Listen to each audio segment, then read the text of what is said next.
Hello everyone. Building off of my last video, I wanted to discuss a key concept in Rainbow Six Siege: effort versus value. This specific video is in regards to attacking, but many of the ideas I'll be talking about apply to the defensive side of the game too.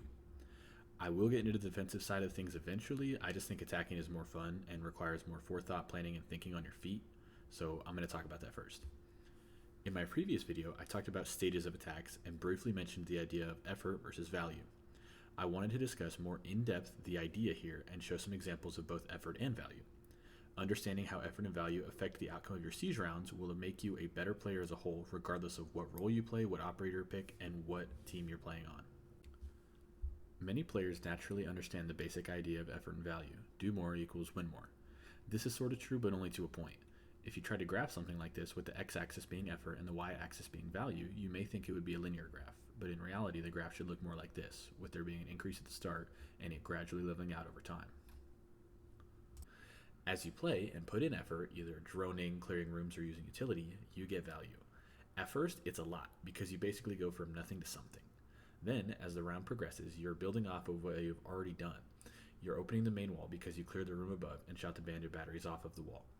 At this point, you can continue clearing the map, setting up better flank watch or getting more info, but you can also attempt an execute on site.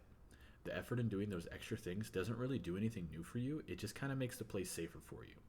Think of it like this: the closer you get to an execute, the less each additional action affects your ability to win the round. You are not unlocking new possibilities or moving on to the next stage of your attack, just improving already completed stages. Not all effort in Siege is the same though, which is why the graph isn't linear.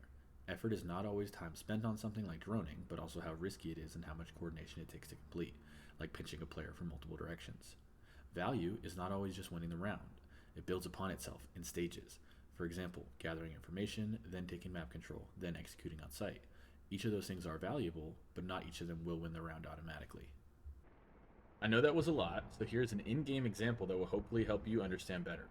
On border, the default attack for Armory and Archives is going to be clearing security, opening the main breach, and executing in sight, usually with a plant right about here.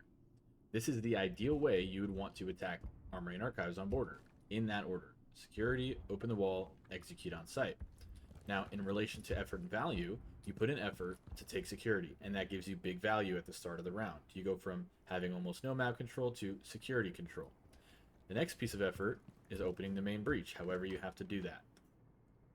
The effort you put in gives you big value. Now you have access to site. The next thing is the effort it takes to plant, right? Or execute in site, which can be planting or just going for the defenders. It's up to you, whatever works better in your situation. All of these things is the effort you put in, and the value you get out of it is pretty big. As the round progresses, if you cleared security, opened the wall, had access to site, and right before you go for the execute, you start droning out archives to see if there's anybody in here, that is effort you're putting in the round, and that information may be useful, but most of the time, even if it is useful, it won't be that important. It's not going to help you execute in sight better right here.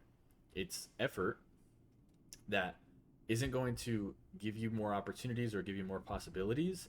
It's just optimizing your attack. Your effort at the start of the round opens possibilities, like clearing security and opening the wall. Equal effort later in the round is just optimizing your attack. Okay, now back to the graphs. Over here on the right, we have a new graph titled Diminishing and Negative Return. This graph doesn't necessarily represent one thing in particular. It can be droning, it can be map control, it can be site access, it could be planning and execute. It could be just the entire round itself. If you've ever heard of the term diminishing returns, you'll understand this well. There are efforts that you can do that don't give as much value the longer you do them. For example, droning. When you drone at the start of the round, gathering necessary information, right here, the start of the round, you get a lot of value out of it.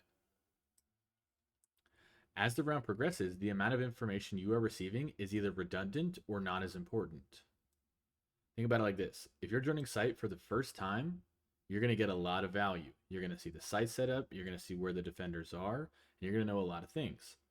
If you drone the same thing 30 seconds later, the only new information you're gathering is the location of the defenders. All of the other things remain the same.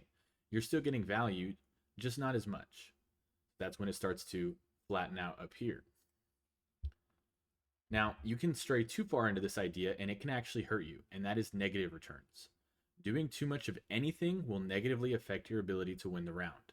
You want to drone key areas on the map to start gaining map control, checking defender site setup, and setting up flank drones. But droning the entire map, clearing every single nook and cranny, and running down the clock to the point where your site execute is hindered will make you lose the round. At some point, all extra effort is not helping you, it is actively hindering you. And that's what's shown over here on this downward part of the graph. As you drone more, if you spend most of the round droning, that information isn't going to help you, it's going to hurt you, and eventually you will lose the round. The last idea is big value actions.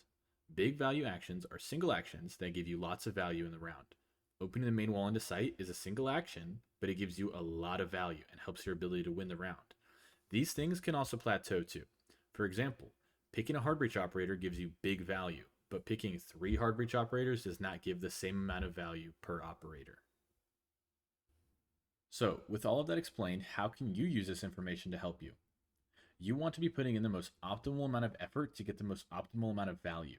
Just the right amount of droning, just the right amount of roam clear, and just the right amount of operator selecting. Doing too little or too much of any of these things is not optimal, but finding that peak right up here on top of the graph, that center point, is going to net you the most overall value. So, with that being said, how do we find the optimal point on the graph?